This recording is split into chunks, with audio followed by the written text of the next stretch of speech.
Welcome to episode 9 of the Book Writing Journal. Now, I know that this is really hot on the heels of episode 8, but you may remember in the last episode, I did a shout out to see whether or not I would be able to read the overview. And I got a resounding yes. So today in episode 9, as promised, I'm going to read you a version of the overview. And I'm also going to talk a little bit about the working title for my upcoming memoir. I want to say thank you, as always, to Paddy Hall, who's been supporting me through this process, and also Addison Brazil, who is writing his own memoir right now. And he spent some time over the last couple of days looking through my overview, and I've taken his feedback and his wisdom, and I've started to weave it into what I'm about to share with you today. So thank you, Addison. Now, before I dive in, let's talk a little bit about the working title, because that will help to provide context for what comes next. Paddy and I talked about the idea of sound bites when I was on the Camino. And when I got back, we talked about what it could mean to write a memoir in a different way. Rather than writing the big literary novel where you get full-on chapters that go from one chapter to the next, we settled on this idea that if you're single-sided deaf or if you have any sort of hearing impairment, you sometimes hear things in sound bites. And I know that's been my experience. So when we think about the world we live in, we are also getting a lot of our information in sound bites. Our social media is in sound bites. Our mainstream media is in sound bites. And increasingly, I'm seeing that newspaper articles are actually finishing what I think is halfway through the story. And so we're not always being given all of the information. And we sometimes mishear or misunderstand what's really going on because we don't have the whole story. Now, my idea in my memoir is not to confuse you or not to hide anything, but rather to give you a different way of appreciating, navigating, or engaging with my story. So what we've been working on is creating what we call clusters of sound bites, which form the chapter and the structure of the book. So that means that in one overarching grouping of, say, a chapter called Born to Explore, there might be 3 or 4 sound bites in there, which are neither chronological or sequential, but you get an idea of what was going on for me and why that particular theme was important or resonant. So that's what we're doing in terms of the structure of the book.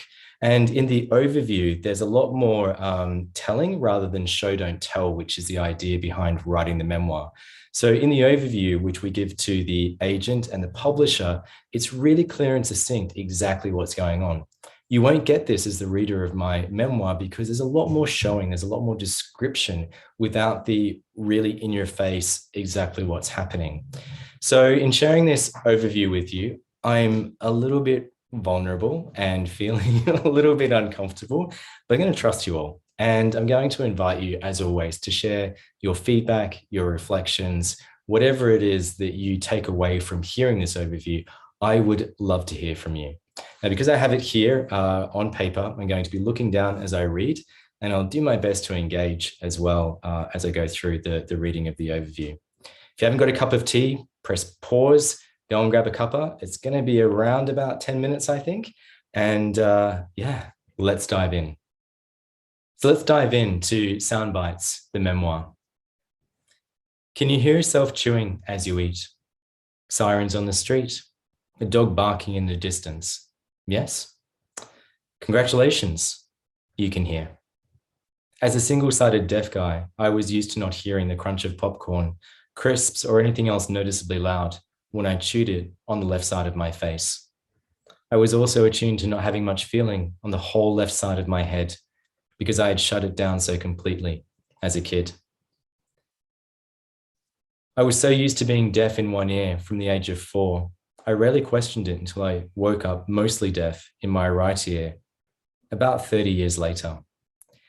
And although my hearing returned gradually, it disappeared again for no discernible reason, leading me on a quest for answers to the far corners of the world. It wasn't until I was in a hewn wood hut deep in the Amazonian jungle of Peru and supported by ayahuasca that I dared to seek the answers to questions that had driven me to scour the world and to repeatedly prove my self-worth through a deep feeling of inadequacy. Why am I deaf? Why did I lose my hearing? I whispered into the darkness. You stopped listening. boomed a voice so loudly in my head that I thought everyone else in the hut must have heard it. I wasn't listening.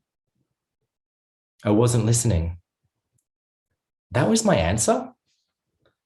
I'd covered 500,000 miles in the last few years to deepen my understanding of myself, touching down in 50 countries as my hearing continued to mysteriously disappear before gradually returning on multiple occasions. And I had no more explanation than before for why I was deaf, except there was something I wasn't listening to.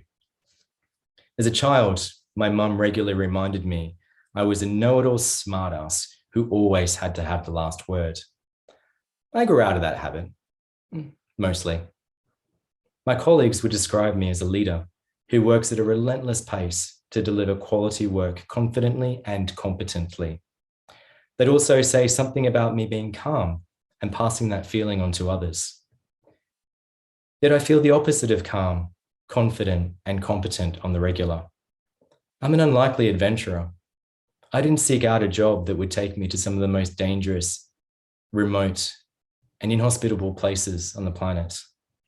I didn't recognize I was willingly stepping into dangerous situations until I wrote this book. I was just doing what I do. I grew up in Melbourne's outer suburbs. Neither of my working class parents were educated past high school, so my own ambitions were relatively achievable based on what I saw around me. I dreamed of joining the Navy, just like them. And later on, I was all about nature and becoming a parks and wildlife ranger. When I was diagnosed as single-sided deaf as a child and came out gay at a time when it was still relatively taboo in Australia, those dreams evaporated. From the ashes of lost dreams come new ones. No one would expect that a guy like me, more Peter Parker than Indiana Jones, would go to the places Mr. Jones would think twice about, and he had all of his senses. When I lay face down in the mud on Kandahar Air Base in Afghanistan, hearing the overhead shrieks of robotic voices announcing incoming missiles, I fully understood why a deaf person shouldn't be there. And I remember thinking, I don't want to die today. What the fuck am I doing here? I'd asked that question a dozen times before in other places. Like when I let myself into the wrong flat and almost got into bed naked with my friend's neighbor. When the moisture in my nose crystallized into icicles as I stepped into the minus 40-degree air in Ulaanbaatar. And on the hour-long bus ride, I spent holding an emergency location transponder as I was moved from a former prison site to a conference center in southern Iraq. But here's the ironic bit. I was having pinch yourself moments and being nonchalant about them all, taking unimaginable vistas and natural wonders in my stride and bypassing the emotional experience entirely. I was snapping photos and feeling little connection to what I was seeing. Like the first time I fulfilled a long-held dream to be at the rose-colored city of Petra and focused entirely on how many photos I could fit onto my SD card, rather than being awed by the fact that I was standing there. This happened again when I visited what was recently identified as a 4,500-year-old sun temple near the Giza Plateau. The site was deserted, except for me and a guide. And as much as I wanted to be present in the moment, I was distracted and self-conscious. When I stood on the ramparts of Crac de Chevalier in Syria, I felt equally distant from myself and the experience of being in one of the greatest and most intact Crusader fortresses in the world, pre-Syrian civil war, of course. Enthralled by the theatrics of the Dalai Lama's 80th birthday, I sat amongst hundreds of Tibetan exiles at His Holiness's residence in Dharamshala. I was so preoccupied with my own thoughts, I nearly missed seeing him pass less than 20 meters away. In all these situations, I expected, hoped even, to be a different version of myself, and I was constantly disappointed. I was plagued by internal discontent and questions. The medical system didn't seem to have answers to the only question that mattered at the time. Why am I deaf? Which became, why do I keep losing my hearing? Ultimately, I was asking, what's wrong with me? I sought answers in everything. I'd begun and not completed a degree 3 times despite being an A-grade student. I eventually did an MBA, but it didn't give me the satisfaction I hoped because it didn't make an impact, not on me or anyone else in a tangible way. Being a people leader in business and becoming a master breathwork instructor gave me the chance to have an impact on people and to see the impact of my work. By the time I came to breathwork, I'd been initiated into the lineage of Andean shamanic wisdom keepers in Peru, and I'd become adept at working with channeled healing modalities like diamond light and the Akashic records in Bali. I'd traveled to the Himalayas to learn how to teach yoga and was well on the way to becoming attuned as a Reiki master. I consumed these modalities like an addict looking for the next thing that would take away all my pain. In searching, I revisited the traumas of my early life: deafness, sexual abuse, loving but distant parents. And while I lived and traveled and sought, I was integrating these denied parts of myself. There was never going to be one thing. And in sound bites, the reader learns with me that it is unlikely one source will have all of the answers. The answers lie within us. I carried around the secret of being sexually abused by people who were entrusted to care for me. I judged myself harshly and often for never having the courage to speak about it, when it might have meant putting the pedophile in jail for longer. When Dad asked me to look after Mum and my sister during his long absences, I wondered how that was even possible, while the abuse and the lack of acknowledgement shut me down emotionally. I bore indelible wounds in my identity that left me feeling dirty and unworthy. They crusted over my innocence and my ability to feel physically and emotionally. The experiences I had as a child gave me the strength of a survivor, the fear of a victim, and a deep sense of inadequacy that made coming to terms with my sexual identity even more difficult. Add to that how inadequate I was taught to believe being gay made me in the eyes of a Catholic school god. I fantasized about suicide when I was struggling to balance the pressures of finishing high school in a system that hated otherness, a fractured relationship with my parents, and a growing awareness that my sexuality was just another way for me to be marked, branded, and stigmatized once more. I carried all these wounds into my relationships. Many were somewhat dysfunctional at their best and entirely abusive at their worst, because I struggled to have my own identity within them. With Soundbites, I hope to inspire readers to live their lives free of the preconceived ideas of what they should or can do. Something that took me scores of countries and endless spiritual exploration to realize. My story is an unapologetic call for us all to go on adventures if our hearts call, and to surrender to the idea that life is a magical combination of intentional action and serendipitous fortune, and sometimes misfortune too.